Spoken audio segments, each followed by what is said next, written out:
Good morning, everybody, from wherever you're joining. It's an honor and a privilege to speak to you this morning on a topic I've titled Being and Becoming You. Um, I do not take the privilege of being given this honor lightly. I want to thank the convener and other fellows for giving me the opportunity to take today's slots to talk to you around this topic of today. I hope my slides are visible because I only see myself. Um, Let me just quickly check with the technical team that you can see the slides.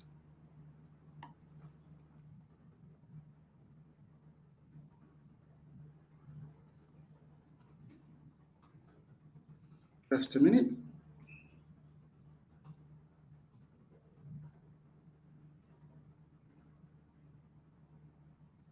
Excellent. So I think we're good to go. So, like I said, I'd like to talk to you briefly about this topic, being and becoming you. I will try as much as possible to speak to the topic from, call it, my own perspective or my experience and journey, such that it is as practicable as much as possible. And I hope that at the end would have learned one or two things. I have a quick, I just call it outline. I'll do a bit introduction of myself. Then I like to lay some background about talking around my early life, which I think is fundamental to and a foundation to all or what I have become. I'll talk through a bit of my own life challenges and generally talk around how I have overcome those adversity. I would spend time talking a bit about my learnings on my career journey, things that I think are nuggets that you can definitely learn from, and then open it up for question and answer, and then I'll do a wrap up. I hope you would enjoy the session as it were. So, bit of back introduction. My name is Olayinka Oni. I am definitely thrilled to be with you today.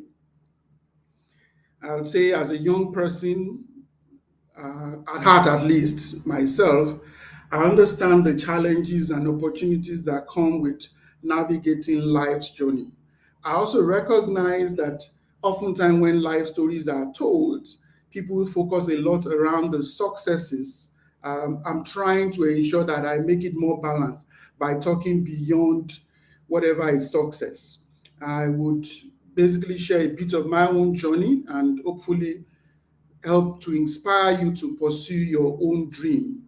A quick bios of myself. I am currently work for Sterling Financial Holdings Company. That is the group company that owns Sterling Bank, which you probably know in the market. I'm an executive director with Sterling Financial Holdings Company, PLC.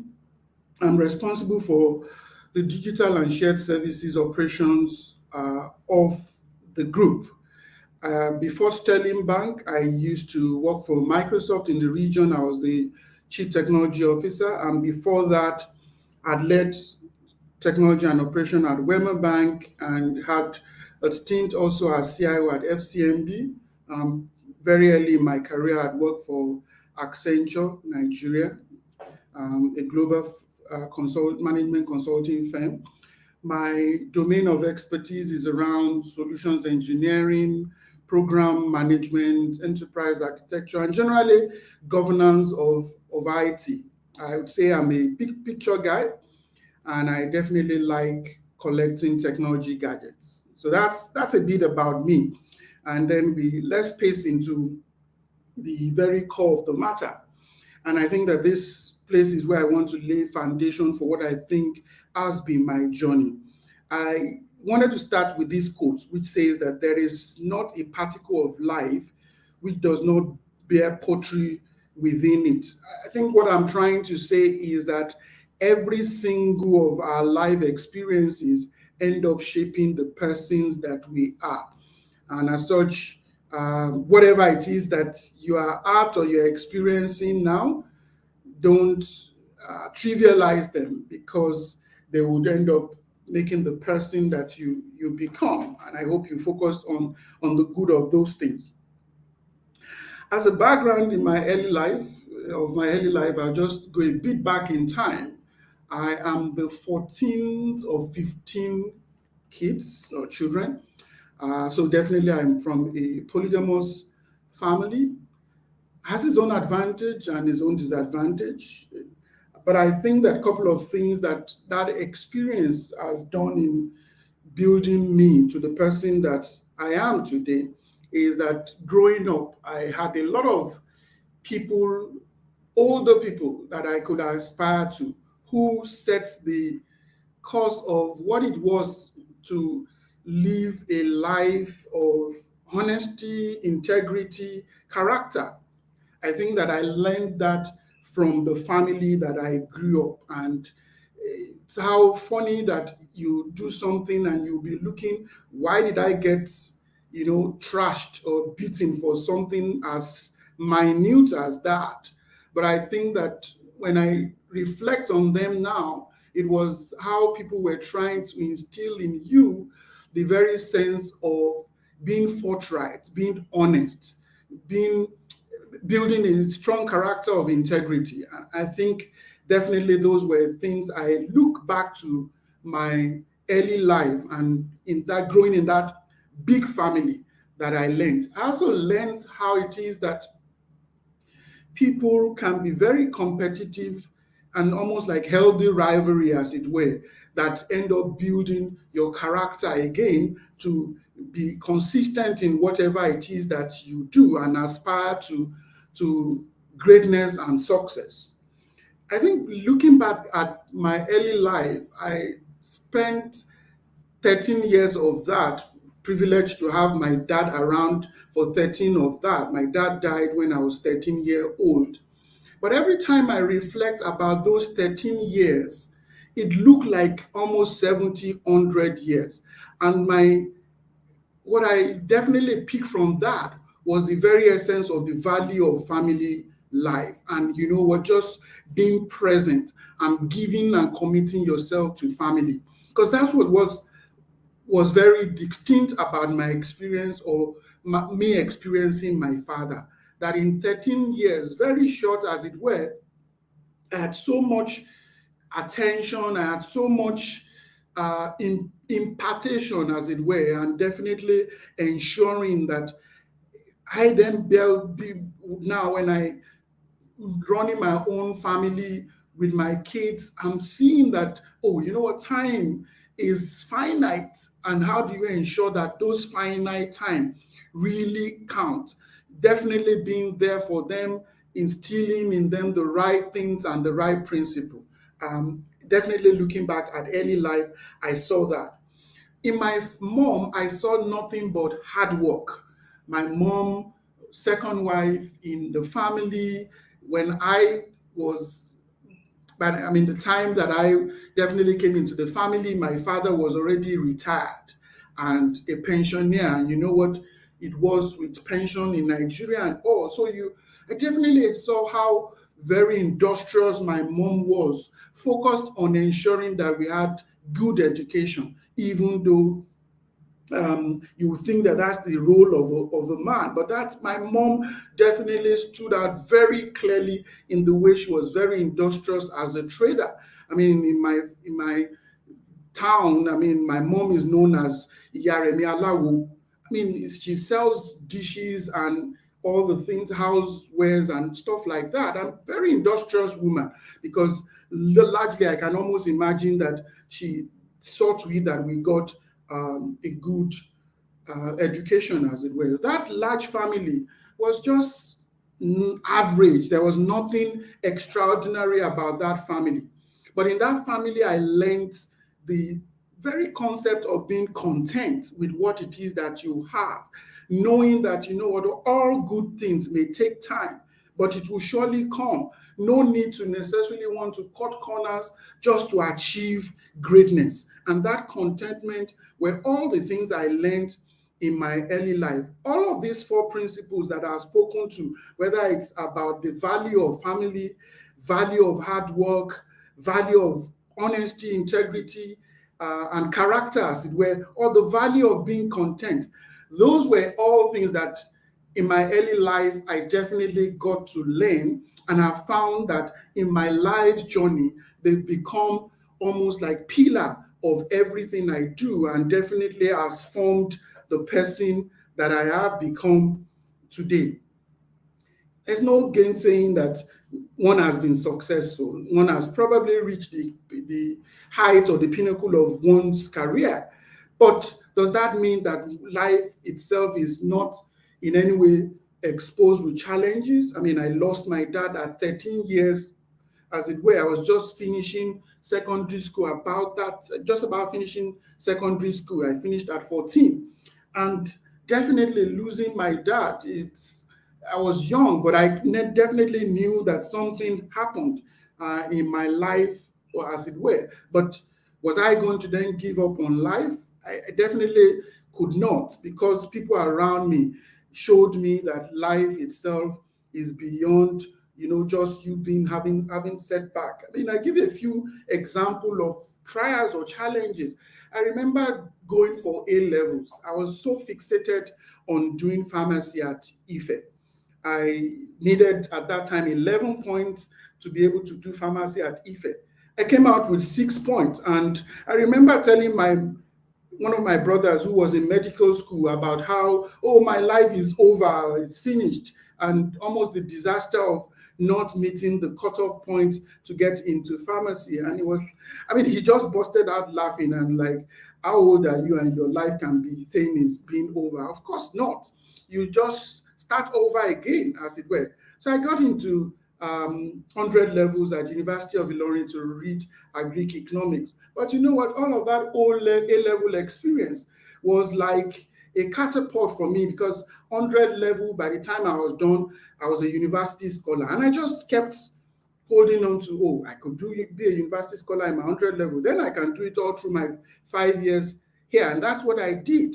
So that old setback became a strength for me, as it were. So definitely thinking about how it is that challenges would happen, it is how you react to those that matter. I give another example. When I finished youth service, I was very purposeful. I was very clear that I wanted to work for a consulting and a global consulting firm at that, Anderson Consulting. It was probably the only organization I applied to or write an employment letter to. I mean, with so much arrogance, I was almost certain I was going to get into Anderson. I went through 5 stages of interview. At the fifth stage, I was dropped and I didn't get into Anderson. But what did I learn also is how you pick up yourself. I got into a local consulting firm and started working there. 3 months after that, Anderson came back. They weren't going to employ me. They were recruiting for some clients of theirs that were doing transformation for. I got into the old Access Bank, and then was lucky to get on a implementation journey that sent me to go and do some training in India. But even that, there was some trial at that particular point in time, because when I joined Access Bank, I started out doing ICANN. I don't know why I was doing it then. I just knew I wanted to do ICANN. And first diet, passed, no issue. Second diet, I passed, except failed audits, and I had to do a receipt. And the receipt was coinciding with going on a trip to India. It was a choice of stay back and do the receipt, or go back to India and go on to India and do the training. Obviously, I didn't do the receipt. I went to India, and that basically opened up everything that I am today in my almost like journey into technology. Remember, I didn't study anything technology, but being part of that implementation opened the opportunity for me to definitely then pursue a career in technology that I have been doing today, as it were, because on that project, I then got to work with some consultant from Anderson Consulting. By the time they were done, they were like, this guy, I mean, definitely is working at the same pace as we are working, and probably will be a great addition to our team. My interview to join Anderson Consulting was at a barbing salon with the guy who was going to be my manager for quite some years at Anderson.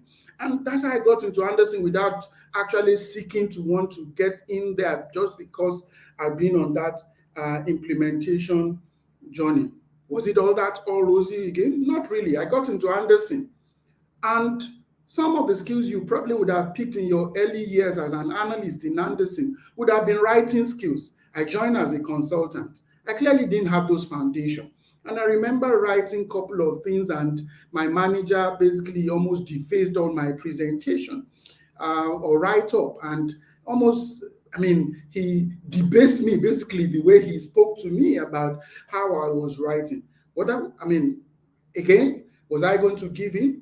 I then found who was the best person at writing in the office. I went and met the person, and the lesson I learned going to that person is something that I've also then started to do all my life, is actually to be able to ensure how you make people feel humane when you're trying to either counsel or help them, as it were. Because the first thing the gentleman did, which was really very empathetic of him, was he opened his drawer and he brought out some write-up of presentation he had done, and the country managing partner had reviewed that, and he had markings on them. And then he showed me, and like, okay, you come to me because people definitely believe I write well. But you know what? This is a presentation I did, and somebody has kind of almost tore it apart. So don't be anyway, discouraged that somebody is reviewing your document and putting comments in there. It will be out of place for them not to find something,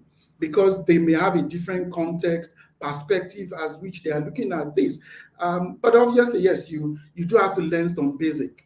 And I worked with him over a couple of months, and I built that strength and was able to ensure that I can then write, a skill that has become very important even as I've then gone ahead to do my other career journey, as it were.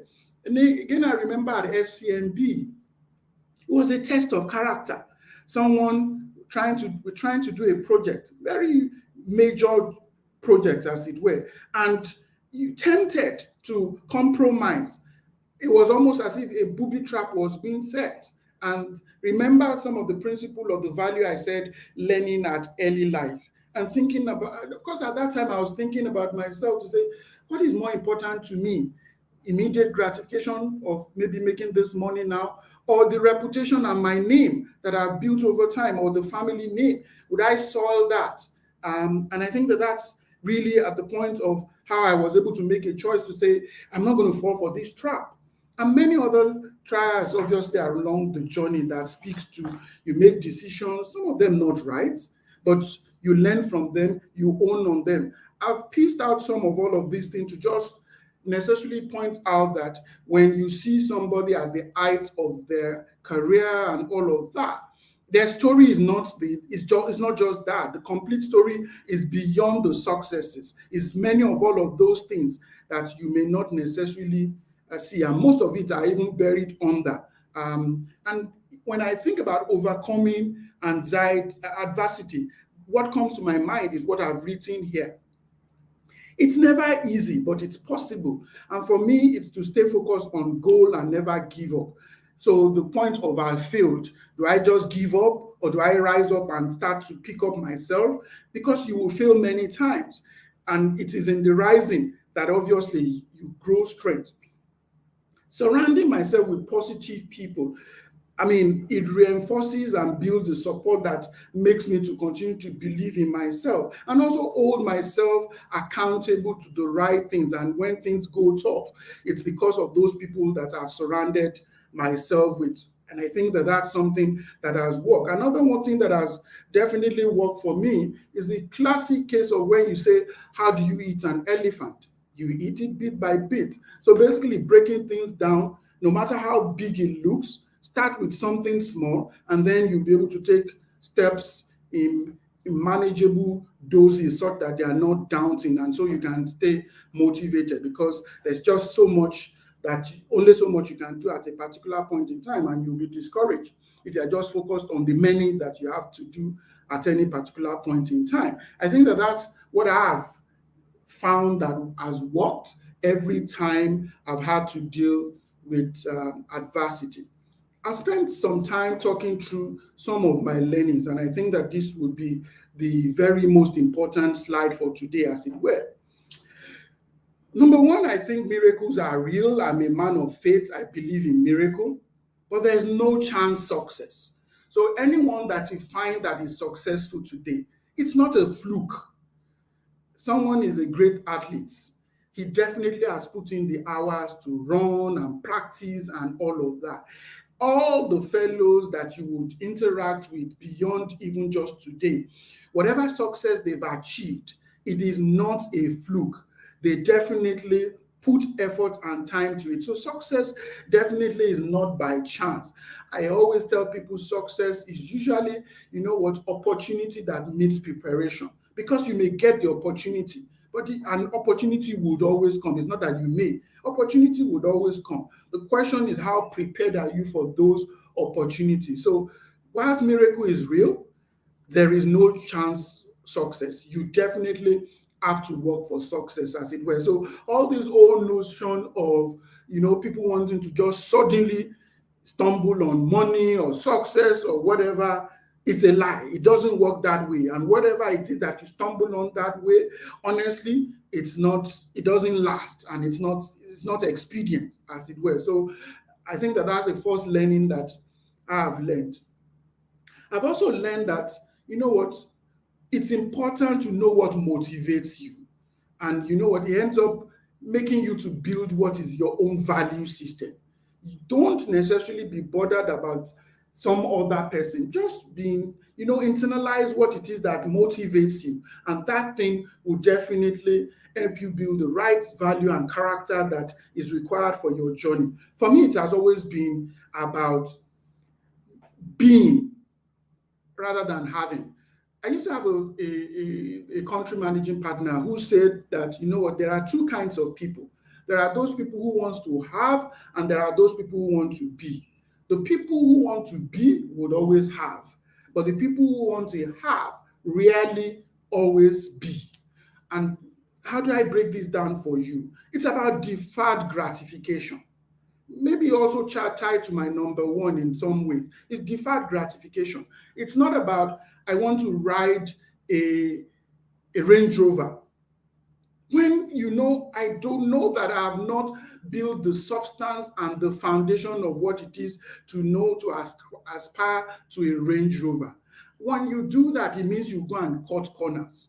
So if I think about my life journey, for example, I had an excellent career back then in the old Access Bank.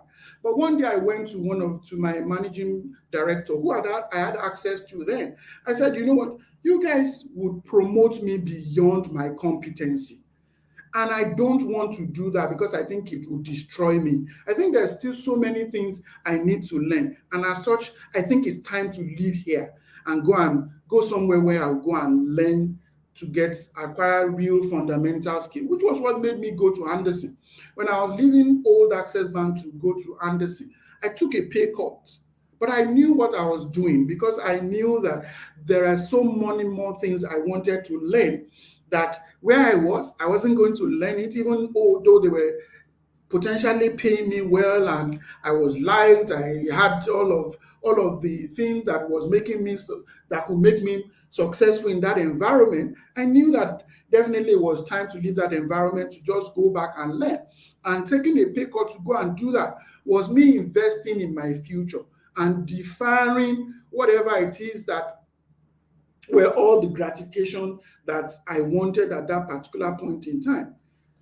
Funny fact, after I left the place to go to Anderson with a pay cut and whatever, 2 months after that, a first acquisition happened at Access Bank, and everybody in management that quote and unquote I knew and loved and all of that were asked to go. Imagine if all of what I was thinking about was to build my life around all of that. So just to say to you that for me, I value that, what, delayed gratification is important. And when whatever it is that you delay to get the gratification for, it lasts longer. It is usually better, as it were. So I think that that's something that I've learned, that, what, look at what it is that motivates you. It will help you understand your value system, and it will kind of almost help you build strength and character that you require along your journey. There's no shortcut to hard work. Maybe I'm re-emphasizing the same thing. It is that obviously you have to put in the work. Yes, there is grace, there is a place of grace, there is all of that. There is a place of even helpers and all of that. I believe in all of that, but there's no shortcut to hard work. Someone can help you get a job. They can't help you hold on to that job. You have to hold on to that job with yourself. It comes with hard work and diligence, and there's nothing like you just wanting to cut corners. I've always said to people that I mentor, life is not a sprint, it's a marathon. And that is visible by the fact that sometime in life you would feel like, oh, I'm pacing up, I'm making great stride. Sometimes you actually feel like I'm not making the pace that I require. It looks like things are slowing down. Don't be hard on yourself. That is life in itself. Life has those, bends and those corners and all of that, because maybe at that time there's a lesson to learn at that particular point in time, and it's important to learn it. It's important not to want to avoid learning them, because they will become maybe even more useful, not in the immediate, but in some time to come. So life for me, I've always believed, is not a dash, it's not a sprint, it's a marathon. And as such, sometimes it's fast, sometimes it's slow, but it's all the totality of it is what is life. And all of that should be appreciated and should be enjoyed. Work for me, leadership for me, is about stewardship. It's about leaving a place better than you met it. It's about impacting lives. It's about touching people. It's about posterity. It's about, leaving things that people, when you exit the room, people will talk about. And they will talk about it in such a way that it edifies the God that you profess and the faith that you profess, as opposed to you exiting the room and the things that people say to you actually just, what, makes the heaven to cry. And then you'll be like, how does that, correlate, where you profess faith and obviously it's a different way people have experienced you. So I think for me, life, work, leadership truly is about stewardship, being able to leave a place better than you have met them. I also find that the only place to grow is to have an open mind and to be optimistic about life and opportunities in itself. I think that if you have a closed mind, you cannot grow. It may be that they throw something, an opportunity at you. It may not be the opportunity you want, but the way you do that thing, honestly, may just open you to opportunities that you may not imagine. Remember, I told you that I wanted to work for Anderson. Anderson ended up, getting me into Old Access Bank. I could have gone to that job and not, put my best at it and do whatever it is. I remember being on that desk, and a new head of IT came. The head of IT withdrew all of the IT staff in the branches and sent manual to the branches to run their system. I took it upon myself. It wasn't my job. It was my operations manager's job. But I took it upon myself to do, and I almost became a system administrator for my branch, which was not my job. But that single act was what created me the access and the opportunity to end up being, able to meet the head of IT of that basically withdrew resources from the branches. And I became, very close to this person. And when the person was going to do a technology transformation, I was easily the lowest ranking officer. I remember that I was an entry level. The next officer on the list of people that they were sending was an assistant manager. And that's the gap between me and the people on the team that went to India, 11 of us at that time.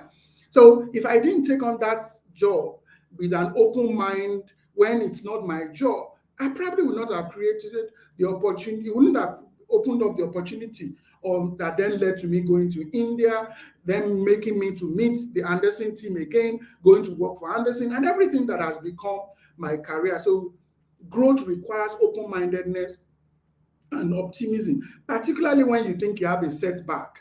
That's even the time when you need an open mind the most, because there might be just something to learn there. I would say let vulnerability be your superpower, meaning knowing how to ask for help. You can't know everything, and just being vulnerable enough to ask for help, it will mean that everybody around you would also be vulnerable with you also, and maybe it would help you to be able to even display talents that they don't know you have because they are vulnerable to ask you for help. So you being vulnerable, asking for help, makes other people around you to be vulnerable and maybe open up opportunities that may not even be something you know in the immediate. So I find that vulnerability is being vulnerable is a superpower. Practice empathy. Remember the gentleman I said helped me through my problem with writing and being able to communicate well. There was nothing that struck me the most about the fact that the way he was empathetic to my issue, bringing out a document that someone had reviewed. This is a person that I had gone to say, they say you are the expert. I mean, that's him just putting himself in my own shoe. And I just obviously from there learned how it is important that you must always practice and treat people with empathy, because that's the only way that you can then inspire them, as it were. Take action, and it should be now. Whatever it is that you think is your dream, don't defer it forever. Take action. And the more you take action, it will not all come together all at once, but taking action. So even if you pray, you fast, you still have to take action. So taking action is very important. And sometimes one of the things I've also learned is that taking action may be important than having all of the total picture. So you don't have to have all of the answers. Even if it is a few of the answers you have now, start acting on those. In the place of acting, maybe other inspiration will come to take it also to the next level. And I'll sum it up to say, you know what, in all of it, find time to have fun. Life in itself can be nothing but challenging, stressful, but life is not just about work. Well, life is not just about career. Be present in the moment. That's how you build friendship. That's how you build relationship. So have fun along the way. I think that these are 10 clear learnings that I've found or that I've learned along my own journey. I don't think all of the 10 may necessarily relate to you, but I'm sure that you'll find some of them relatable. And I'm sure that as you practice some of them and maybe even challenge some of them, you would find that you will be able to build what is the strength that you require for your own journey. I've been talking for some time. I think it's time to pause a bit and take some questions and generally answer all of the questions that you may have before I wrap up.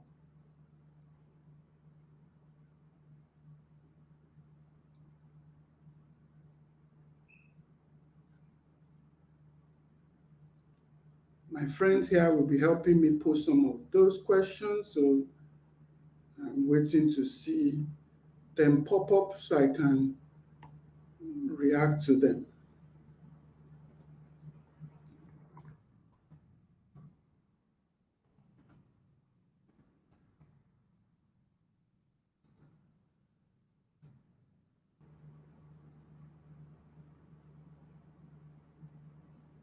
I hope I haven't been talking to myself.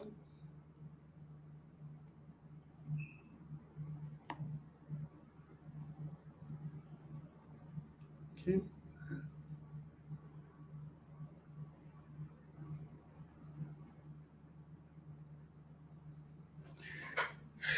Okay, I see one from Tosin. Tosin is basically asking, how do you balance or handle the pressure of your responsibility, basically time management? The one thing that I've learned is to not put, aside what it is that you can do today. Don't push it till tomorrow, because sometimes, I mean, I've run technology of organizations for quite a while. I find that if I postpone to take an action today, tomorrow I may just wake up and there's so much firefighting and I can't address those things, and maybe they complicate even the firefighting, as it were. So I think the one principle I've learned is not to put away the things that is I can do today and not to push them to tomorrow. The other thing is to mentally be able to compartmentalize things into whether they are important, whether they are urgent, and basically from that point of view, start to think about prioritization, because it is not everything that is necessarily either important or urgent, as it were. It may be urgent and not important. It may be urgent and important. So that kind of prism of wanting to prioritize things, I think, is also important. I also find that along the way, you cannot do all things yourself. So also learning how to find a good support structure. So knowing how to delegate, actually knowing how to delegate is some way to necessarily manage time better. Because if you try to do everything yourself, you'll find that you're definitely not going to do all of them well. So actually being able to delegate things is a very important attribute, as it were. I think that those are the kinds of things that I have practically found that works. Doing the things that I can do today that I don't have to push till tomorrow, being able to compartmentalize things into whether they are just important and not urgent, and just prioritizing things, and also just knowing how to delegate things and not necessarily want to do all of them myself. I hope that answers your question, Tosin.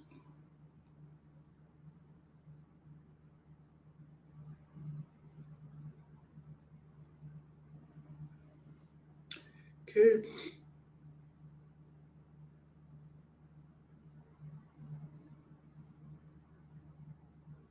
Hmm. Interesting. In instance when learning and advancing education may reduce one time to give more on the job, how best can this trade-off be managed? Hey, you may get to a point where you think that you cannot juggle all of that. There is almost nothing as necessarily wanting to double task, as it were. It's almost a case where at some point in time something may give. And that's something that may give, maybe you asking yourself or answering some important question to say, what is more important? It may be that, you know what, the job may need to stay for now, such that you can do your education, as it were. It's not as easy as I've put it, because sometimes you also need to earn a living just to be able to fund that education. So again, which just shows that, you know what, hard work. It's never going to be easy. But you may come to a point where you may need to make a call and say, you know what, committing to this one thing is more important, like one than wanting to do four things at the same time. I think in there's not a one answer. It has to be a case by case, and you have to then decide what works in any particular point. And it may be, you know what, I need to ask for help, which is the point I also make about being vulnerable. I may need to ask for help that, oh, who knows, and maybe talk to people. There's a scholarship there that may then mean that I can leave the job and go and do that training, as that training or advancement of education, if that is what is important to be able to get ahead. But in every instance, you have to be able to ask yourself a very bold and frank question, or have a frank conversation with yourself as to what is important as a trade-off, because a trade-off may be required at some point in time. If not, if it is not required, it may just be, you know what, give more, commit more to it. We all don't necessarily use time well. There are times when we're just chit-chatting or where we are just doing other things that are not necessarily the thing that should consume our time. Look well into that and see maybe there are times you can cut back from either the time you're watching TV, playing games, or whatever it is, and maybe it's those plow back that may be the trade-off. Hmm. I know this is something that we all talk about, work-life balance. It's a struggle. It's a struggle. But one thing that I always have held on to, though, family comes first. I would not trade family for work or whatever it is. And I would almost be bold to say to any of my employer to say, definitely family time is important. I give you an example. When I was in consulting, I used to tell myself that when I became a manager, my job was to not just do work, but to review other people's work or manage other people's work.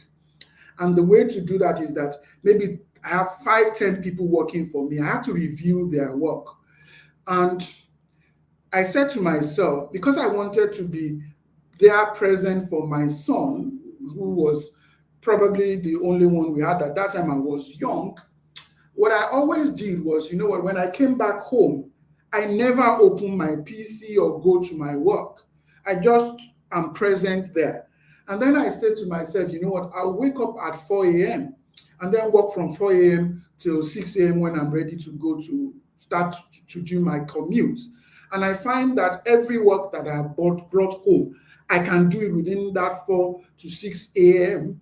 without necessarily encroaching on what was important to me, which was to be present and be there, as my son was growing up. So that worked for me. And that's something I had to do because I wanted to be there. But truthfully, it's a struggle. I mean, it's even right now for me, it's even a greater struggle with the pervasiveness of technology, interruption of emails, messages, and all of that. But sometimes you just have to tell yourself that something has to shut down, and a part of you just have to shut down so that you are present in the moment and be there for the people that you are with.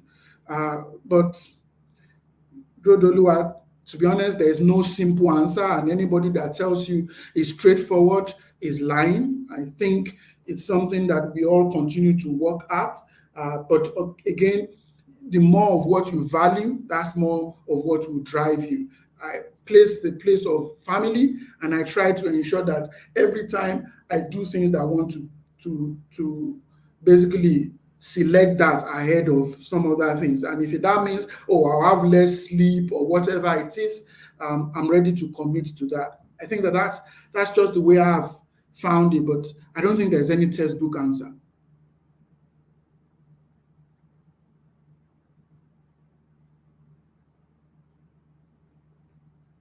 How does someone who has overgone the regular working age apply for some of the items to his present life stage if they miss the opportunity at early life? There's never a, a, a end to starting. I think if you didn't start yesterday, today is a good time to start. Whatever it is that you didn't do maybe years before, if you commit to it today, it's fine. So I think that the most important thing is to at least have that turning point to say, I want to commit to something. So there's nothing like a late starter or I'm starting too late. I always say to people that we're all running our own race. And what you will find in a race is that the way to progress in a race or to make a success of a race is not to look to the side.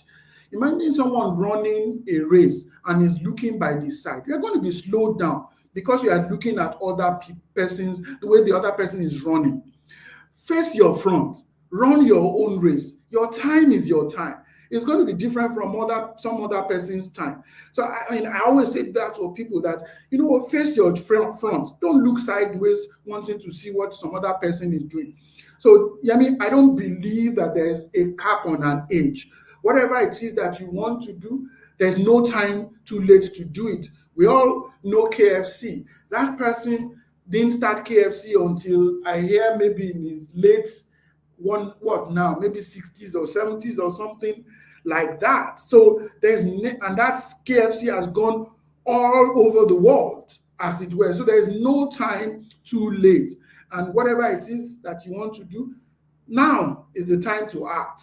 Don't worry about the past because you have no control about it. Human beings, I always say, we live in the future because what you do now is what controls that future. And that's the only thing you can control. You can't control the past. The past is gone. You can only control what you do now to influence the future. So you will live in the future. So just don't worry about what has gone in the past. I hope that answers your question, Yemi.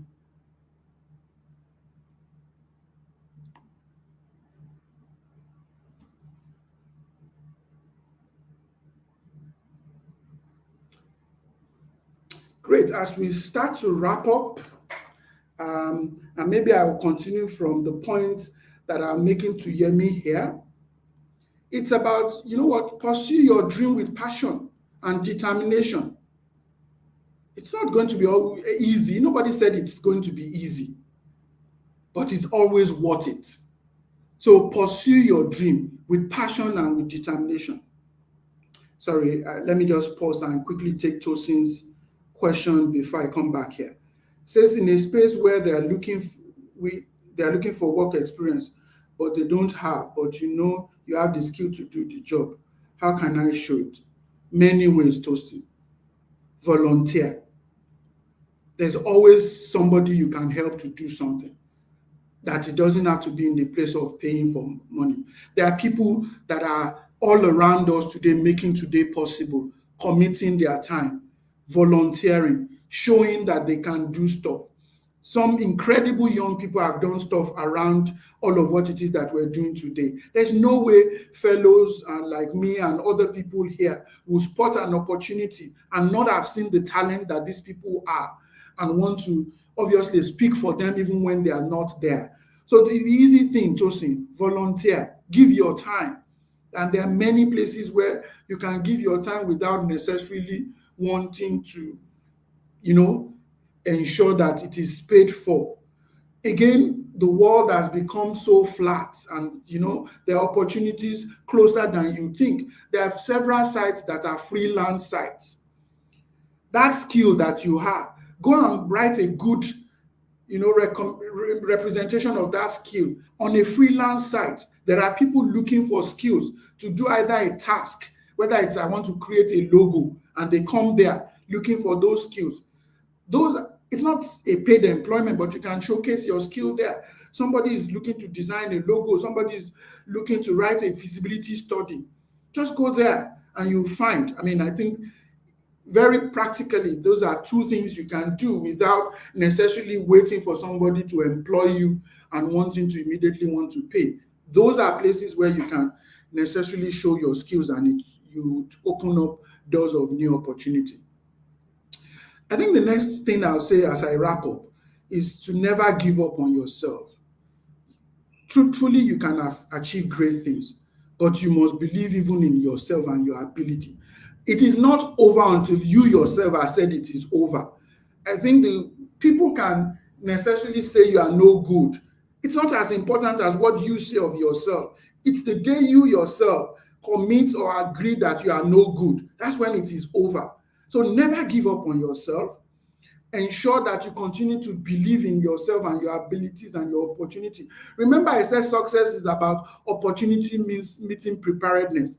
Your opportunity is going to come. Just continue to prepare for it. It may not be today, it will probably be tomorrow, but just continue to get prepared for it. So never give up on yourself. Again, focus on what is your own strength. You remember the point I make about not running your race by looking forward, focusing on yourself as opposed to looking sideways to somebody else running. So just focus on your strength. What are you good at? And those are the things that will take you to where you are supposed to go to, and the time and to the opportunities that you would create for yourself. And then said about vulnerability, always ask questions. It's okay not to know everything.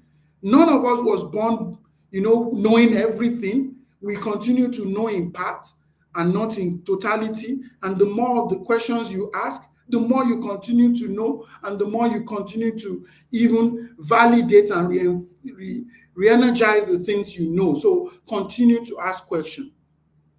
Actively seek advice and feedback. We're in a session here today. This is an opportunity to get advice. This is an opportunity to get feedback, or well, advice at least. But you know what? Find somebody who is an accountability partner who can also give you feedback about how you're doing and all of that. So I think that the more of that you do, actively seeking advice and feedback, you can only continue to work on yourself and get better and better. Wale says, what are the key leadership skills one needs to develop for rapid career growth? Hey, I think that if anything at all, leading is about inspiring people, but you can't inspire people until you have inspired yourself. So start with a place where you build skills to be able to inspire yourself. Leadership is about getting people to do the work. It means you yourself must be doing the work, meaning you must be accountable. You have to be accountable. That's what leadership is about. Before you become accountable for others, you have to be first accountable for yourself.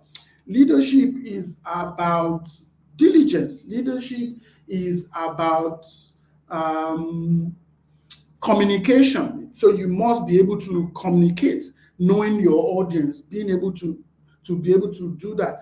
Leadership is about inspiring people. Leadership is about also, skills, because you must at least know these things. So when I say to you, there's no shortcut to success. Build the required skill to be successful. The technical skill, important that you get it. Leadership is about stewardship. So you must obviously think about almost becoming a servant to people, giving yourself to others, committing to others. It's not about bossing people around, it's about stewardship. Leadership is,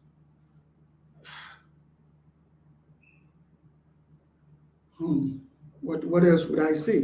I think that those are the things that you need to work on to definitely, I'll put in there very easily also empathy. There's no point wanting to make people's life hard. Life in itself is hard and with its own challenges. Your job is to almost make people's life easy as a leader. So you must lead with empathy, constantly putting yourself in their shoes, being able to start from where it is that they may be, and then being able to pick them up. I think that those are the few things that I think that are important. So it's being humane. It's about being kind. I think that those are the things that are important to build and people notice these things. That's how people also know how to commit things to your to your hand, and for you to be responsible for them. And I think lastly, the thing I wanted to say as I wrap up is about practice saying no and self-care. Coming out of COVID, we all talked about a lot more about mental wellness right now. It's real. And so self care is important. And part of what I find is important to being able to do that self care well is just being able to say no. No is a complete sentence. Sometimes the reason why you're not effective, or the reason why you struggle even with time management, is just not knowing how to say no. So I say to you again, practice saying no, because it will impact your mental wellness or self-care. And you know what? It will make you also more efficient and effective, because no indeed is a complete sentence.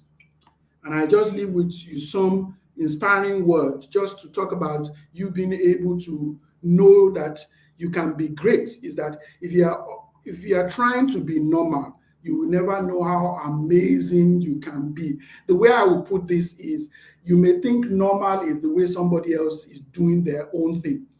Be abnormal, meaning do it your own way, because that's only when you know how amazing and how great you can be, because you're not necessarily holding yourself accountable based on their own yardstick.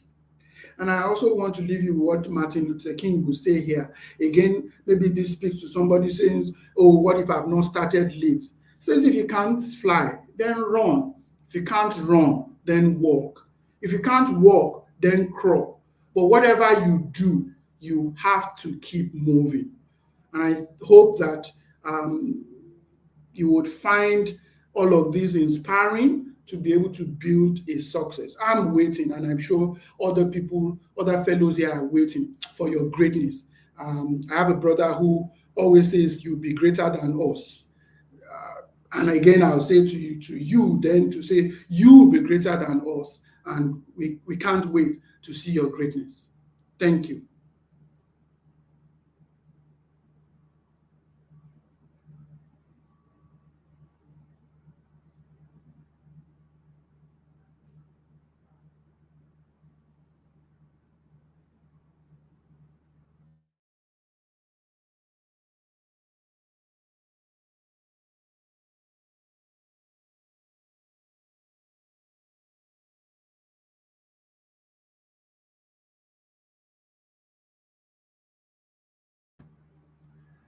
Are we offline yet? If you are not offline, I needed to remind you that we have a pavilion dialogue, which would be, I think, is physical for all of us, and we'll look forward to seeing you there. Thank you for joining today.